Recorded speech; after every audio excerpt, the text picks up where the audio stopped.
What's your Christmas wish po for the President? President Marcos? Hiling.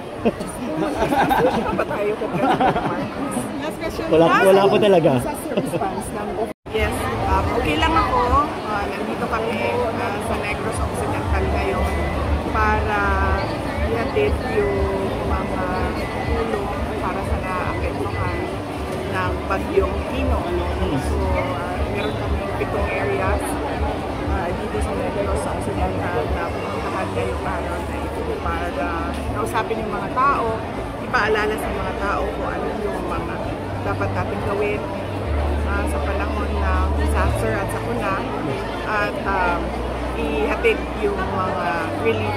Yes, VP, one of the major concerns right now in various LGUs sa probinsya, yung potable water at saka lack of electricity po because talagang marami yung naapektuhan sa dalawang bagyo magkasunod po, ma'am. Opo. I-endorse po namin yung concern sa ating water service provider at sa ating power company. Meron po kaming satellite office sa Bacolod City at iiwan namin sa kanila yung concern para i-follow up nila dito sa mga agencies na ito ang problema sa tubig at kuryente. Yes. VP, I don't know if you can give a comment regarding the ICC on the appointment of 2 medical experts to assess the situation of the President, former President Duterte po. Yes, we are happy with the developments. There is action on the court on the request by the defense team for indefinite adjournment of the case. VP, wala pa rin nakukulong sa nangyayaring ongoing investigation on ghost projects in various areas of the country. Oo. Kaya nga po, nakikita nyo sa iba't ibang lugar na sa ating bayan, no? At even iba't ibang lugar sa mundo dahil marami tayong mga overseas Filipinos ay nagagalit dahil alam naman natin ilang beses na nagsabi, in fact ako kasali ako sa mga nagsabi sa ating Pangulo noon sa Department of Education na merong problema yung 2025 budget. At ngayon, nalaman natin, hindi lang pala yung 2025 budget na ang merong problema. 2024, as early as 2023, ay meron ng mga nakitang mga anomalya doon sa budget. So alam na natin na merong problema sa budget, alam na natin kung sino yung mga tao na may kagagawan noong anomalya, korupsyon sa ating budget. Pero hanggang ngayon ay wala pa rin nananagot. Puro lang investigasyon. So yun yung sinasabi ko na mukhang yung sinasabing independent Commission for Infrastructure ay ginawa lamang para kontrolin yung istorya, kontrolin yung narrative sa corruption scandal. Yung reaction mo yung kasi marathon post Senator Bato de la Rosa? Oo, well hindi ako makakomment sa warrant of arrest dahil wala siya doon sa mga pronouncements, public pronouncements ng ICC. Pero gayon pa man, noong as early as April of this year, nagsabi na rin talaga ako kay Senator Bato de la Rosa na maghanda siya sa kung ano man yung mga posibleng mangyari tungkol sa ICC case.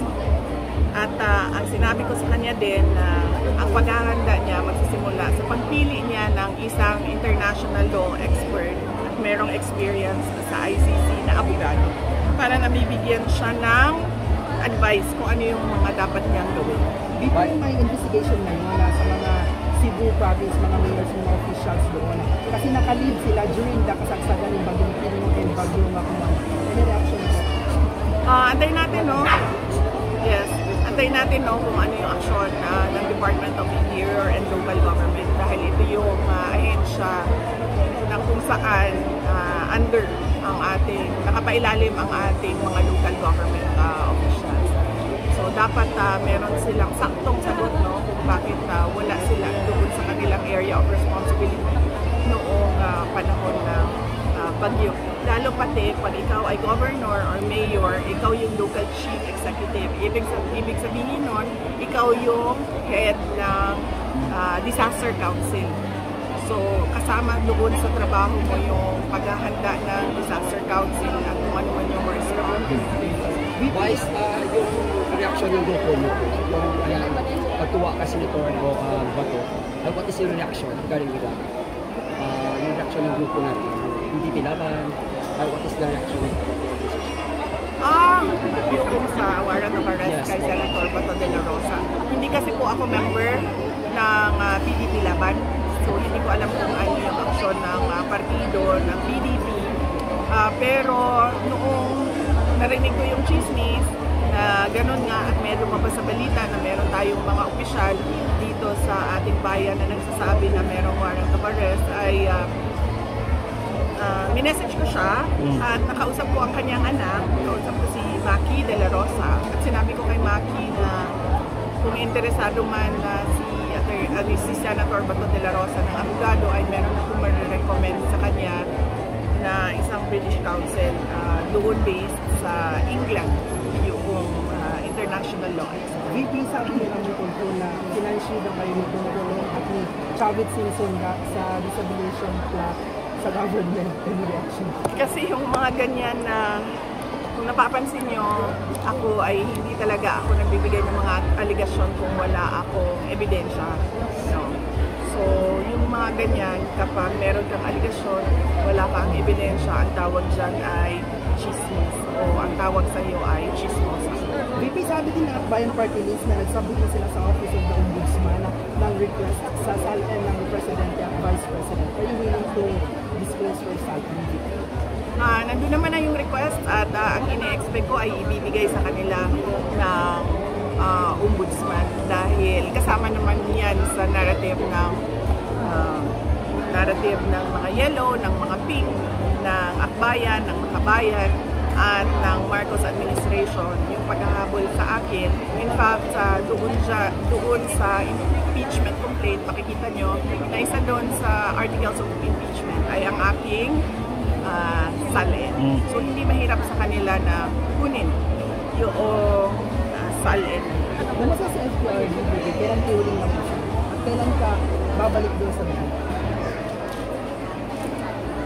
Last week hindi ko lang, basta before lumating ang nagkausap kami pagkatapos ng Bagyong Tino, bago dumating ang Bagyong Juan. Nagkausap kami dahil binigyan ko siya ng update doon sa mga epekto ng Bagyong Tino at ang pagbisita ko sa Hague ay wala pang petsa. Ang nandun ngayon sa Hague ay ang aking kapatid, ang aming kuya, si Congressman Pulong Duterte. At ang susunod doon ay ang kanyang anak, ang aming congressman sa 2nd District. Yun, siya ang kapalit doon sa pagbisita. Ano sa condition, health condition? Yes. Wala naman siyang reklamo. Noong kami ay nagkausap, wala siyang reklamo. Pero noong nakausap niya yung kapatid namin, si Kitty, si Veronica, ay nabanggit niya na sumasakit yung kanyang ulo. So, ni-report na rin yun ni Kitty sa mga abogado para magawa ng paraan. Ano ba ang kailangan gawin? What's your Christmas wish po for the President? President Marcos? Yun. Pa tayo kay President Marcos? Last question. Wala po talaga. Disaster response ng Office of the Vice President. Disaster response. Yes. Paharap ako ng listahan mo, Doc Chris. Para Dito, on a lighter side. yung disaster response ng Office of the Vice President. Meron po kaming satellite office sa Panay and Negros Islands. At sila po yung unang nagresponde dito sa Negros Occidental. Ito po ang kanilang mga binigay na relief operations. Sa Canlaon City po, 500 rice boxes plus 100 water containers plus 200 na 5 kilos na rice. Yung rice box po namin ay assorted items po yun sa loob. Ang tawag po doon ay rice. Ang ibig sabihin po doon ay relief for for indigents and individuals in crisis and emergencies. So assorted po ang laman ng kahon. Sa binalbagan ay 200 boxes, 100 na 5 kilos rice at 50 na water container. Sa La Carlota naman ay 400 rice boxes, 200 na 5 kilos ng bigas at 100 water containers. Sa La Castellana naman, 300 rice boxes, 200 na 5 kilos rice and 100 water containers. Sa Moises Padilla, 269 rice boxes and 100 na 5 kilos rice. Sa Bago City, 400 kilos rice and 50 water containers. Sa Bacolod City, sa Barangay Montevista, Barangay Vista Alegre, Barangay Punta Taytay ay 150 5 kilos rice, 298 na rice boxes, and 205 na 5 kilos rice. Tuloy-tuloy.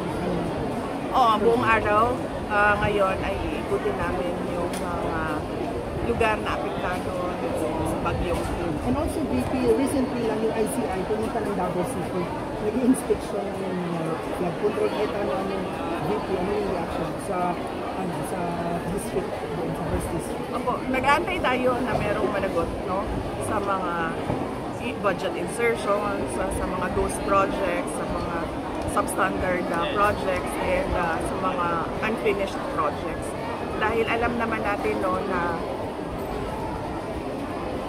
kadalasan yung unfinished projects ay corruption din yan. Dahil binigay na yung budget para sa project dahil sa corruption, nagkulang yung budget, kaya humihingi na naman ulit ng dagdag na budget. Kaya meron tayong mga unfinished projects, pero kung makikita mo, napakalaki na ng budget na inilaan doon. Last question, VP. Message sa mga lahat ng nasa lantakan ng bagong all over Philippines. Oo, yes. So ngayon, no, nasa Negros kami, bukas nasa Cebu kami, habang inaantay namin yung assessment ng iba pang mga lugar na apektado ng bagyong Uwan. Inulan na muna namin ang Negros at Cebu dahil sa bagyong Pino. Kanina, kung narinig ninyo, ay inisa-isa ko sa mga tao. Pinasagot ko sa kanila kung ano ba yung mga kailangan natin na paghanda sa panahon ng lalong-lalo na ng pagbaha at bagyo. Dahil yun yung pinakamadalas na disaster sa ating iba't ibang lugar sa bansa. So makita ninyo na inisa-isa namin sa mga tao. Ano ba yung unang gagawin natin? Una, magdasal. Pangalawa, ayusin ang ating mga gamit. Pangatlo, alamin natin na saan ang ating mga evacuation center. Ihanda ang ating mga gamot, ang cellphone, ang power bank. At kanina may natutunan ako, kailangan merong load. Dahil mahirap na meron tayong cellphone, hindi naman tayo makapagtawag o makapag-text o wala tayong data para tumawag sa ibang tao para humingi ng tulong o magbigay man lang ng update kung ano nangyayari sa atin. So yun, iniisa-isa ko sa mga tao at pinapaalala ko sa kanila na at ini-illustrate ko sa kanila ano ba ang nangyayari kapag nagpapanik tayo kasi hindi natin alam kung anong gagawin natin. Kaya napaka-importante na alam ng mga tao isa-isa kung ano yung listahan na mga dapat nilang gawin para hindi sila magpanik. VP, Malacanang Defense First Lady Lisa Marcos's book launch concert events during Pino Onslaught last week. Hindi po ito pagsusuot ng costume tulad ng Snow White para mag-party-party. Hindi naman ito sagot eh. Hindi ito sagot doon sa tanong kung bakit merong mga party sa panahon na binabaha yung ating mga kababayan. Hindi na pwede ngayon sa atin na hindi sinasagot yung tanong. Dapat kapag tinanong ang Office of the President o ang Palace at sinabihan sila na kailangan yung sumagot, dapat kailangan nilang sumagot ng maayos kung ano ba yung kanilang explanation. Hindi na pwede ngayong panahon na ito na aatake ka ng ibang tao para lang makalimutan kung ano ba yung totoong issue. Vice, ang reaction mo for your survey, for latest survey, tumaas agad at bumaba. What is your reaction? Well, patuloy pa rin. Kami sa tanggapan ng pangalawang Pangulo, patuloy pa rin yung trabaho namin. Kung ano yung sinabi namin doon sa mga kababayan natin na ito yung mga projects namin, patuloy pa rin yun na gagawin ng Office of the Vice President. Tumaas man o bumaba man ang approval ratings, tumaas man o bumaba man ang trust ratings, ay nandun pa rin yung obligasyon namin na magtrabaho para sa ating bayan at magservisyo para sa ating mga kababayan. Maraming salamat po. Ang salamat nakaredy. Nasa 15 minutes. Thank you. Babalik na.